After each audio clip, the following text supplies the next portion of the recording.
permutation avec répétition. Introduisons avec le décompte des anagrammes du mot chèvre, C-H-E-V-R-E.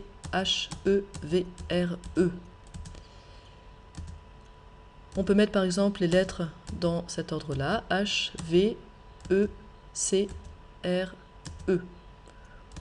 Ou bien, autre exemple, R, V, E, E, C, H. On ne se soucie pas de la signification des mots qu'on obtient. On veut juste compter le nombre d'ordres possibles pour ces lettres. Pour compter le nombre d'anagrammes, dans un premier temps, je vais distinguer les deux E.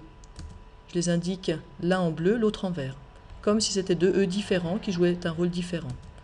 Dans ce cas, assez simplement, on a factoriel 6 mots possibles. Ça correspond au factoriel 6 ordre des 6 lettres qui composent le mot chèvre. Problème quand on compte comme ça, je compte comme deux mots distincts, H-E-V-E-C-R, avec d'abord le E vert puis le E bleu, et le mot H-E-V-E-C-R, avec d'abord le E bleu puis le E vert. En fait, ce sont les mêmes mots. Il ne faudrait pas distinguer les deux E, il faudrait pouvoir dire que ces deux mots sont les mêmes. Mais ce que j'ai fait pour le mot H-E-V-E-C-R, c'est vrai pour tous les mots qu'on a comptés. Ils sont tous comptés en double. Je compte toujours une fois avec le E vert d'abord et le E bleu ensuite, puis le contraire. Donc, pour neutraliser l'effet des deux E qui se répètent et qu'il ne faudrait pas distinguer, il suffit de diviser le résultat trouvé par 2. Et donc il n'y a pas factoriel 6, anagramme de chèvre, mais factoriel 6 divisé par 2, anagramme de chèvre.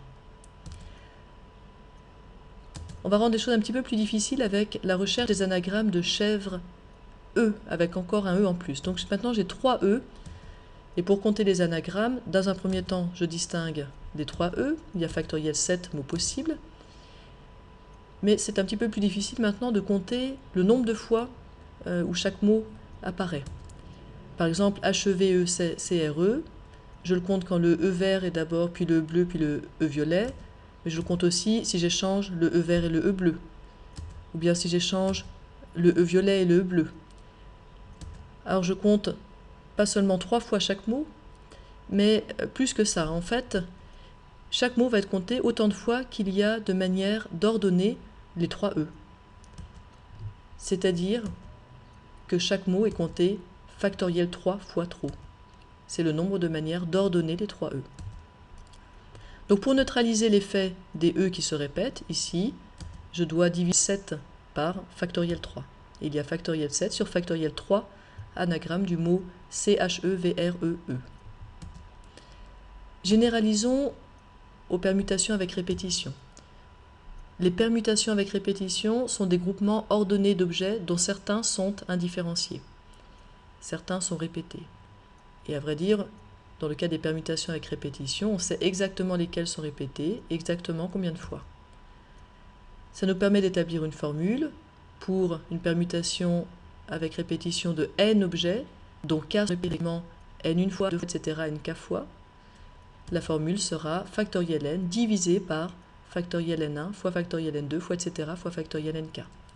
Par rapport aux exemples qu'on a vus en introduction, remarquez qu'il peut y avoir plusieurs choses qui se répètent. Par exemple, il peut y avoir les 3 E, mais il pourrait y avoir par exemple aussi 2 V, 2 lettres V. Ce qu'il faut retenir, c'est que lorsqu'on ordonne n objets, dont certains sont répétés un nombre de fois connu, on est dans le cas des permutations avec répétition. Et que dans ce cas-là, il faut neutraliser les rangements qui sont comptés plusieurs fois du fait des répétitions.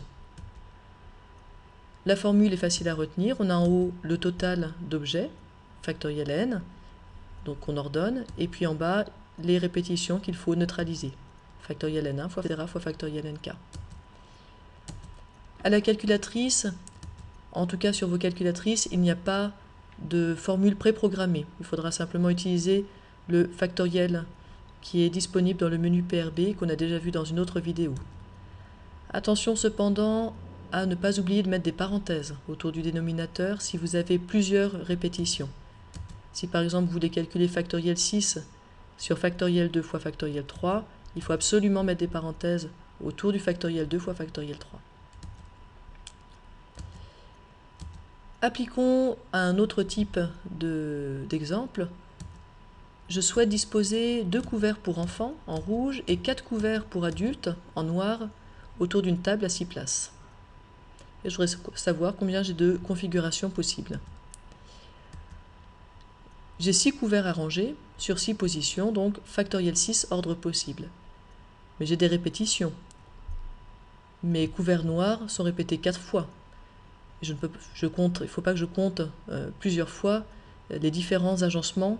Si je choisis par exemple les 2 rouges là et les 4 noirs là, les différents agencements des 4 couverts noirs aux 4 places qui ont été ici décidées. Chaque configuration en fait est comptée factoriel 4 fois pour les couverts noirs, fois factoriel 2 fois trop. Ici par exemple, vous voyez que si je permute 2 couverts noirs, j'obtiens la même configuration. Et c'est pourtant compté comme un ordre différent.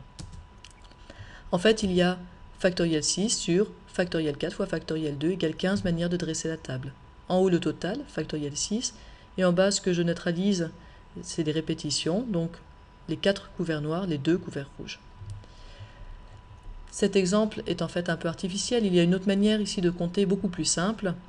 Vous l'avez peut-être vu, c'est de considérer que pour mettre le couvert, il suffit par exemple de choisir les 2 places où je mettrai les enfants. Automatiquement, aux 4 places qui suivent, qui restent, je mettrai les couverts des adultes. Je dois donc choisir 2 places distinctes parmi les 6 et l'ordre ne comptant pas. Que je choisisse d'abord celle-là, puis celle-là, ou celle-ci, puis l'autre. De toute manière, les 2 couverts rouges sont ici, ça ne change rien. Je suis donc dans le cas des combinaisons et il y a C6-2, on retrouve 15 possibilités.